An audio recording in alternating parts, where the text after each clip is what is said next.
사순절 세 번째 주일입니다. 주님의 크신 사랑이 대지의 모든 가정 위에 충만히 임하시길 소망합니다.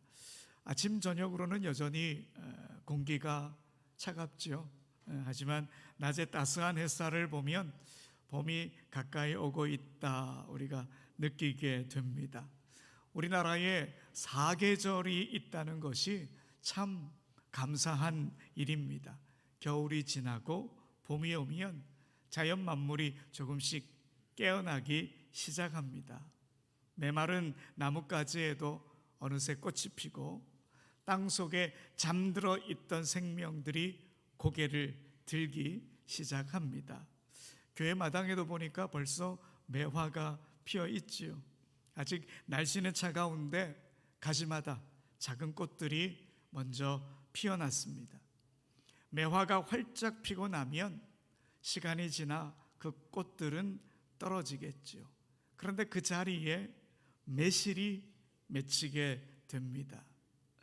꽃이 피는 것도 아름답지만 그 꽃에 열매가 맺히고 열매가 여물어가는 모습 보는 것 또한 참 기쁜 일입니다. 생명은 그렇게 여물어가는 것이지요. 하루아침에 이루어지는 일은 아닙니다. 햇빛과 바람과 비를 지나며 조금씩 익어갑니다.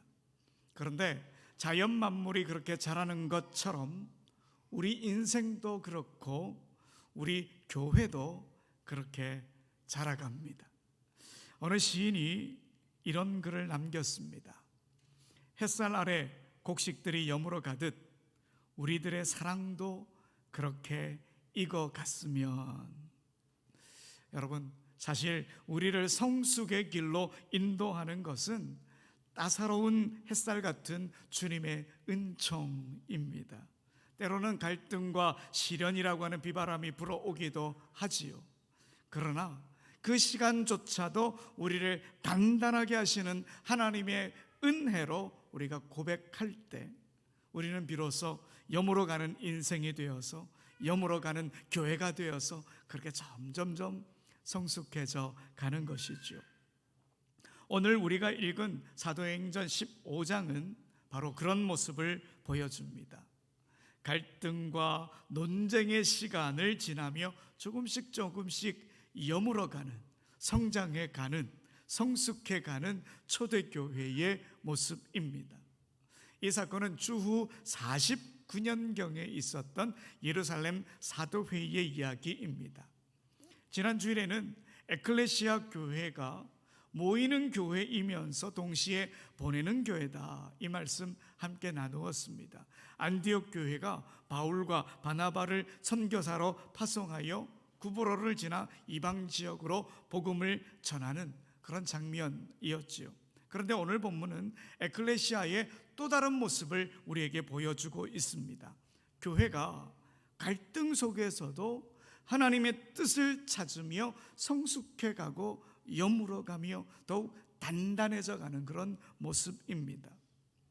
바울과 바나바가 선교 여행을 마치고 안디옥 교회로 돌아왔습니다. 그런데 교회 분위기가 심상치 않습니다.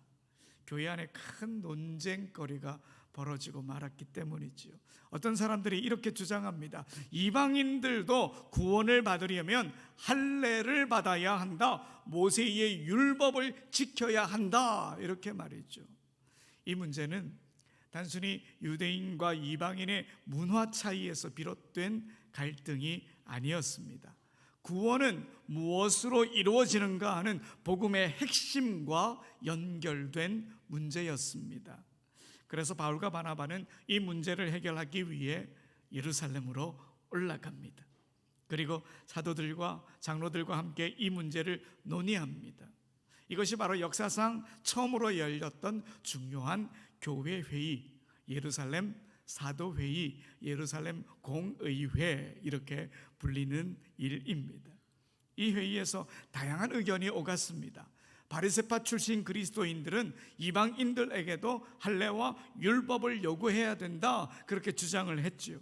반면에 바울과 바나바는 전혀 다른 이야기를 합니다. 하나님께서 이미 이방인들에게 성령을 주셨다. 그렇다면 할례나 율법이 구원의 조건이 될 수는 없다.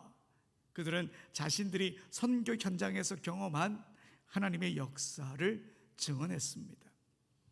이 논의의 분위기를 성경은 이렇게 전합니다. 많은 변론이 있었다고 말이죠. 사도행전 15장 6절 7절 우리 한번 보겠습니다. 사도와 장로들이 이 일을 의논하러 모여 어떻게 했다고요?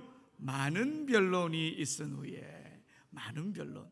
이 말은 말 그대로 치열한 논쟁이 있었다는 말입니다.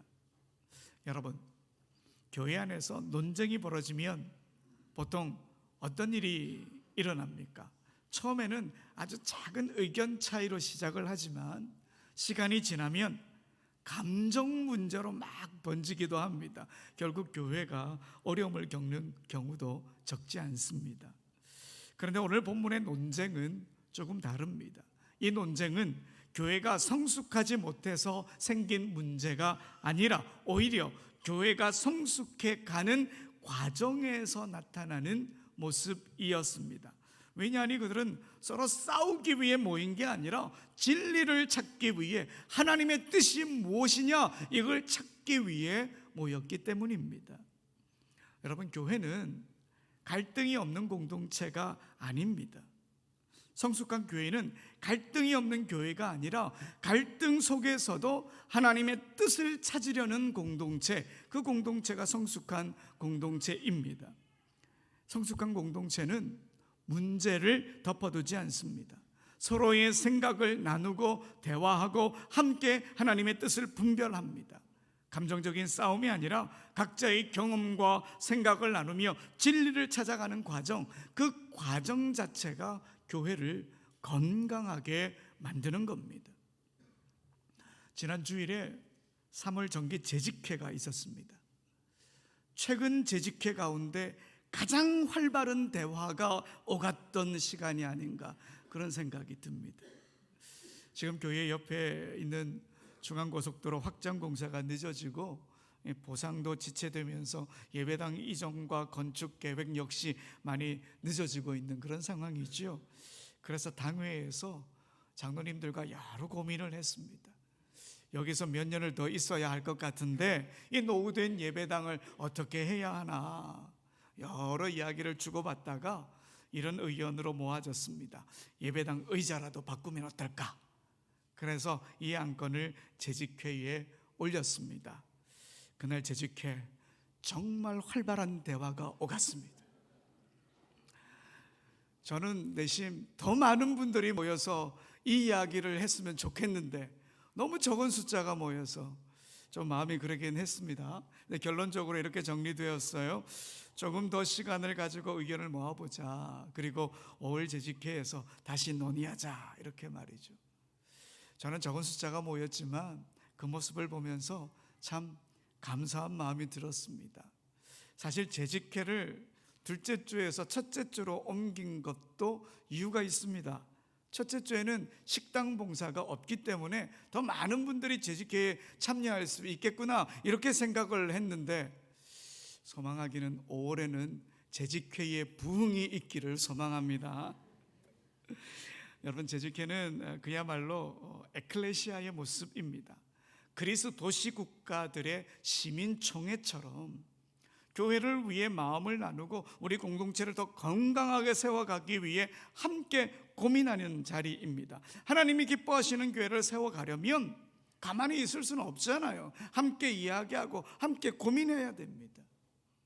그래서 이번 재직회에서 여러분들이 적극적으로 참여해 주시는 모습을 보며 참 감사했습니다. 우리가 서로 다른 의견을 냈던 그 뜨거운 시간이 바로 우리가 건강한 교회로 자라고 있는 성령의 시간이었다. 저는 그렇게 믿고 있습니다. 앞으로도 우리가 여물어가는 교회가 되기 위해서는 이런 대화들이 계속 이어졌으면 좋겠습니다. 하나하나 이야기를 나누며 하나님이 기뻐하시는 가장 선한 길이 무엇인지 함께 고민해 가면 좋겠습니다. 그런데 여러분, 한 가지 부탁드릴 게 있습니다. 이렇게 서로 의견을 나누고 난 뒤에 어떤 결정이 내려지면 그 결정에 대해서는 더 이상의 감정적 소모가 없어야 한다 하는 겁니다. 혹 내가 주장했던 대로 결정이 나지 않더라도 그 결정을 존중해주고 함께 따라가는 것, 그것이 바로 성숙한 공동체의 모습이 아닐까요? 이제 다시 본문으로 한번 돌아가 봅시다. 예루살렘 교회는 이 문제를 단순히 인간적인 방식으로 해결하려 하지 않았습니다. 그들은 먼저 하나님께서 무엇을 원하시는지 찾으려 했습니다. 먼저 베드로가 일어나 말합니다. 그는 고넬료의 가정에서 일어났던 일을 이야기합니다. 하나님께서 유대인과 이방인을 차별하지 않으시고 이방인들에도 동일한 성령의 은혜를 베푸신다, 이 사실을 증언한 거지요. 그리고 이렇게 말합니다. 여러분 11절입니다. 사도행전 15장 11절의 말씀 함께 읽어봅시다. 그러나 우리는 그들이 우리와 동일하게 주 예수의 은혜로 구원받는 줄을 믿노라 하니라. 아멘. 여러분, 베드로는 구원의 길이 율법이 아니라 은혜다, 이 사실을 분명하게 말합니다. 구원은 할례로 이루어지는 것이 아니라 오직 주 예수의 은혜로 이루어진다, 이런 선언이었던 것이죠. 이어서 바울과 바나바도 일어나 말합니다. 하나님께서 이방인들 가운데에 행하신 놀라운 일들을 증언합니다. 구브로에서 있었던 일, 루스드라에서 있었던 일, 수많은 이방 사람들이 복음을 듣고 변화된 이야기들을 전해줍니다. 예루살렘 교회는 이렇게 하나님의 뜻을 찾기 위해 여러 가지 요소를 사용했던 것이죠. 말씀도 살폈고요, 하나님께서 행하신 역사를 돌아보기도 했습니다. 또 서로의 생각을 나누며 깊이 토론했습니다. 교회는 하나님의 뜻을 찾기 위해 이렇게 다양한 과정을 거치게 됩니다. 기도가 필요하고요, 말씀이 필요합니다. 때로는 우리의 이성도 필요합니다. 성숙한 교회는 하나님 앞에서 이렇게 진지하게 분별하려는 공동체입니다. 그런데 여러분, 이 예루살렘 사도회의에서 누구보다 중요한 인물이 한 사람 있습니다. 바로 야고보입니다. 야고보는 예루살렘의 교회의 지도자였습니다. 오랜 논의가 이어진 후에 그가 자리에서 일어나 이 논의를 정리하며 결론을 제시합니다.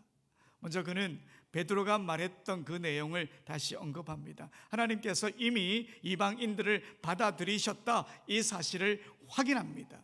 그리고 구약 성경의 말씀을 인용하는데요, 아모스 선지자의 말씀을 인용합니다. 사도행전 15장 16절에서 17절입니다. 이후에 내가 돌아와서 다윗의 무너진 장막을 다시 지으며 또 그 허물어진 것을 다시 지어 일으키리니 이는 그 남은 사람들과 내 이름으로 일컬음을 받는 모든 누구요? 이방인들로 주를 찾게 하려 함이라 하셨으니. 여러분, 이 말씀 아모스 9장에 있는 말씀인데요, 하나님께서 오래전부터 이방인들을 자기 백성으로 부르실 계획을 갖고 계셨다라고 하는 예언입니다. 그러면서 야고보가 이렇게 말합니다. 19절에 보시면 그러므로 내 의견에는 이방인 중에서 하나님께로 돌아오는 자들을 괴롭게 하지 말고, 이렇게 결론을 내려요. 여기서 내 의견이다, 이런 표현이 나오는데요, 이 말 독단적인 선언처럼 보이지만 사실 그런 게 아닙니다. 공동체의 논의와 말씀의 분별을 통해 내린 야고보의 목회적인 정리였습니다. 야고보는 복음의 본질을 분명히 했습니다. 구원은 할례나 율법으로 이루어진 게 아니다, 은혜로 이루어지는 것이다, 그 사실을 확정했고요, 이것은 교회의 정체성을 결정하는데 매우 중요한 선언이 되었습니다. 여러분, 교회는 복음에 대해 분명해야 합니다. 구원은 오직 예수 그리스도의 은혜로 이루어진다, 이 사실 분명히 붙잡아야지요. 신약학자 F.F. 브루스는 오늘 본문의 예루살렘 사도회의를 이렇게 평가합니다. 예루살렘 공회의는 교회가 직면한 첫 번째 위기였지만 동시에 교회가 자신의 정체성을 가장 깊게 깨닫고 성숙해가는 계기가 되었다. 신학자 브루스는 이 사건을 교회가 맞이한 첫 번째 중대한 위기다 이렇게 말합니다. 그러나 그 위기는 교회를 무너뜨리기는 그런 위기가 아니라 오히려 교회를 더 단단하게 만드는 계기가 되었다 그렇게 평가합니다. 이 사건을 통해 교회는 유대교의 한 분파를 넘어 모든 민족을 향한 보편적인 교회로 나아가게 되었다. 갈등을 피하지 않고 정면으로 마주하며 하나님의 뜻을 찾았기 때문에 교회는 더 깊이 성숙할 수 있었다 이렇게 말하면서 이 브루스는 이 회의가 단순한 제도적 결정이 아니라 성령의 인도하심 속에서 은혜의 원리를 확립한 사건이다 이렇게 설명합니다. 바로 그 은혜의 복음이 교회를 한 단계 더 여물어 가게 만들었다 이 말이죠. 근데 여러분, 오늘 본문을 보면 야고보의 말은 여기서 끝나지 않습니다. 야고보는 구원의 문제에 대한 분명한 결론을 내린 후에 한 가지 더 덧붙입니다. 그는 바리새파 출신 그리스도인들의 마음을 생각했습니다. 그래서 이방인 신자들에게 이렇게 권면합니다. 여러분 20절의 말씀을 함께 읽어봅시다. 시작. 다만 우상의 더러운 것과 음행과 목매어 죽인 것과 피를 멀리하라고 편지하는 것이 옳으니. 아멘. 이방인 신자들이라고 할지라도 유대 사람들, 특별히 바리새파 그리스도인들에게 혐오감을 줄 만한 일들은 하지 말자고 권하자는 거예요. 우상에게 바쳤던 음식을 먹지 말고 음행을 피하고 목매어 죽인 것과 피를 멀리하라 이런 권면이죠. 물론 음행이나 피 흘림, 다시 말해서 살인이나 폭력 같은 것 그리스도인이라면 마땅히 멀리해야 할 일입니다. 그러나 우상에게 바친 제물이나 사냥으로 얻은 동물의 고기를 먹는 문제는 사실 기독교 신앙의 본질과 직접적인 관련이 있는 문제는 더 이상 아니었습니다. 그럼에도 불구하고 야고보는 이렇게 권면하는 거예요. 왜냐하니 바리새파 출신 그리스도의 마음도 배려해야 하기 때문이었습니다. 구원의 문제에 대해서는 분명한 결론을 내렸습니다. 그러나 공동체 안에 있는 사람들의 마음을 생각하며 이런 조치를 덧붙인 겁니다. 이것은 적당한 타협이 아닙니다. 이건 오히려 아름다운 배려입니다. 그러니까 야고보와 초대교회는 진리도 포기하지 않았고 사랑도 포기하지 않았던 겁니다. 여러분, 이런 결정을 내린 야고보 어떤 사람일까요? 그는 예수님의 제자 야고보가 아니라 예수님의 동생 야고보입니다. 예수님께서 공생의 사역을 하실 때 그는 처음부터 예수님을 따르던 사람이 아니었습니다. 그러나 예수님의 십자가 사건과 부활을 경험하고 성령을 체험하면서 그의 인생은 바뀌었습니다. 그는 예수님을 진심으로 믿는 사람이 되었고요, 결국 예루살렘 교회의 지도자까지 되었습니다. 그는 야고보서의 저자이기도 합니다. 전에 내려오는 기록에 따르면 그는 평생 나실인의 삶을 살았고 기도에 힘쓰는 사람이었다고 합니다. 그래서 사람들은 그를 낙타 무릎이다 이런 별명을 붙여주었다고 합니다. 오랜 시간 무릎을 꿇고 기도하다 보니 그의 무릎이 낙타의 무릎처럼 굳어져서 그런 별명을 붙여주었던 것이죠. 그는 주후 62년경 순교를 당할 때까지 주님의 말씀에 순종하며 기도에 힘썼던 신앙인이었습니다. 오늘 본문에도 보았듯이 그는 복음을 분명히 지키면서도 공동체를 배려했습니다. 그리고 그의 편지인 야고보서를 보더라도 그는 늘 믿음과 행함의 균형을 강조합니다. 야고보서를 읽어보면 믿음이 있다고 말하면서 가난한 사람들을 업신여기는 신앙인들을 향해 야고보는 아주 강하게 책망합니다.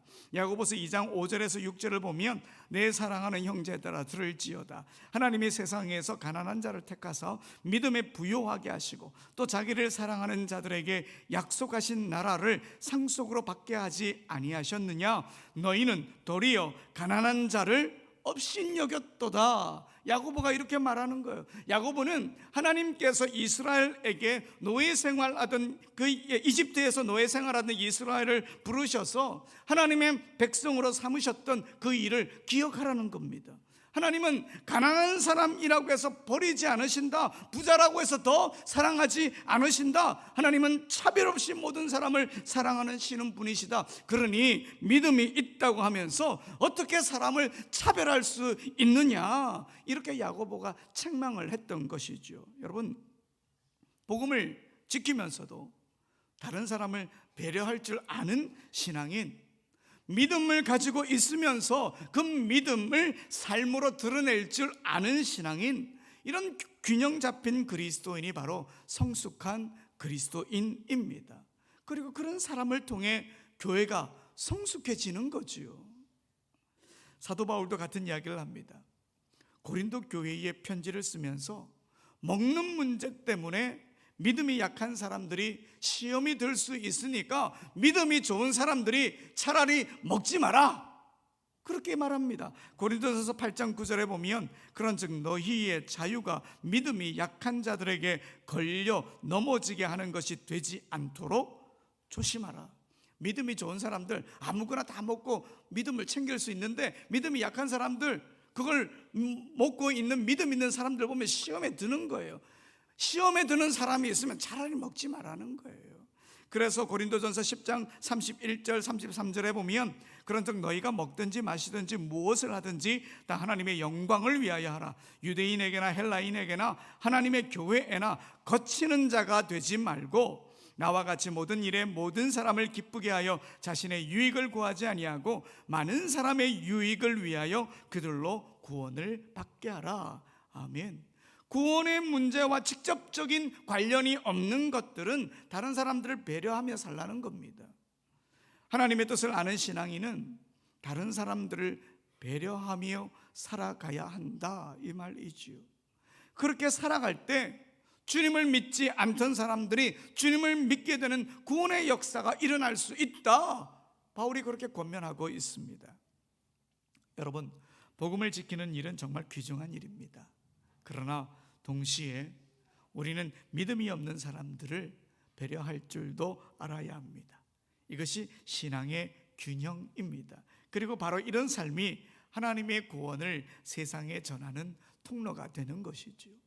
혹 우리가 복음을 지킨다고 하면서 다른 사람들을 너무 불편하게 만들고 있는 것은 아닌지 돌아볼 필요가 있습니다.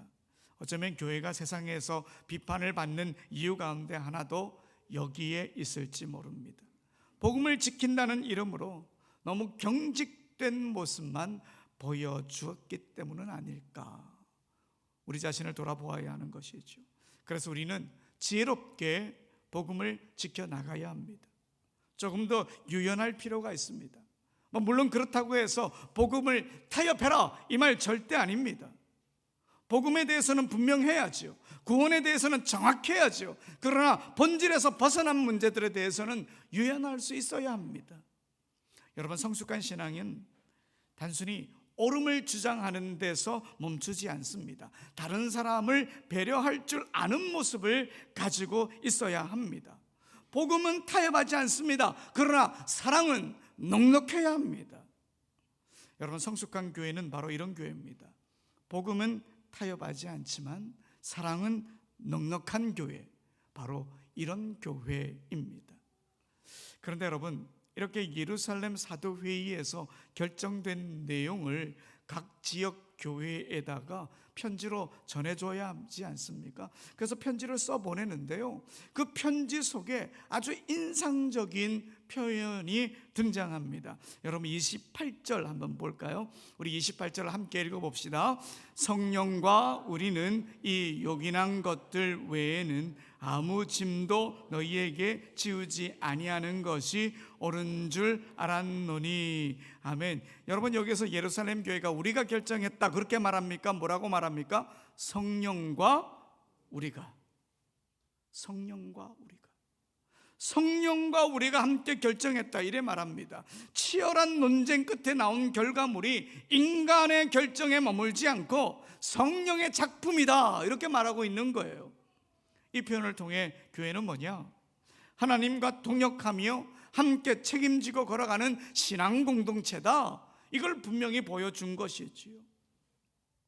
신학자 크레이그 키너는 이 구절을 이렇게 설명을 합니다. 교회의 결정은 인간의 회의가 아니라 성령의 인도 속에서 이루어지는 공동체적 분별이다. 교회의 결정이 한 개인의 결정이 아니라 성령 안에서 이루어지는 공동체적 분별이다, 이 말인 겁니다. 여러분, 바로 이런 태도가 교회를 성숙하게 만듭니다. 미숙한 공동체는 자기 주장만 앞세웁니다. 그러나 성숙한 공동체는 기도와 말씀 속에서 성령의 인도를 구하며 함께 분별합니다. 그리고 그 결정을 공동체의 결단으로 받아들입니다. 성령님이 함께 하셨다고 고백합니다. 여러분, 이런 교회가 바로 성숙한 교회입니다. 사랑하는 여러분, 교회는 그렇게 여물어 갑니다. 갈등이 없어서 성숙한 교회가 되는 게 아닙니다. 갈등 속에서도 하나님의 뜻을 찾고 서로의 말을 듣고 성령의 인도를 구하며 함께 걸어갈 때 교회는 조금씩 여물어 가는 겁니다.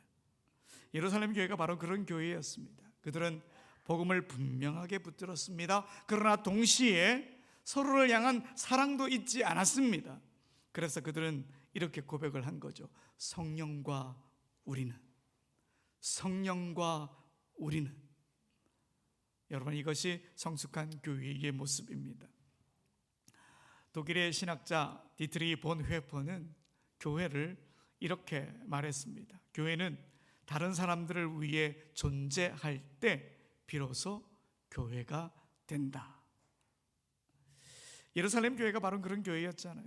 자신들의 전통만 붙들고 있는 교회가 아니라 하나님께서 부르시는 모든 사람들을 향해 열린 문이 되는, 문을 여는 교회, 바로 그런 교회가 되었죠. 사랑하는 여러분, 매화는 꽃을 피우는 것으로 끝나지 않습니다. 시간이 지나면 열매가 맺고 열매가 서서히 여물어 갑니다. 교회도 마찬가지인 거예요.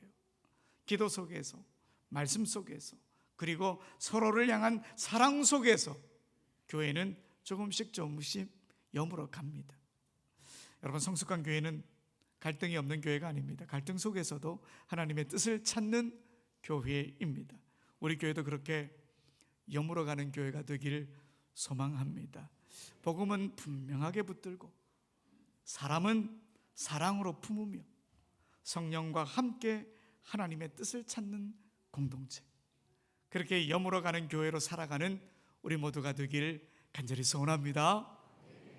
우리 다 같이 일어나셔서 고백합시다. 여기에 모인 우리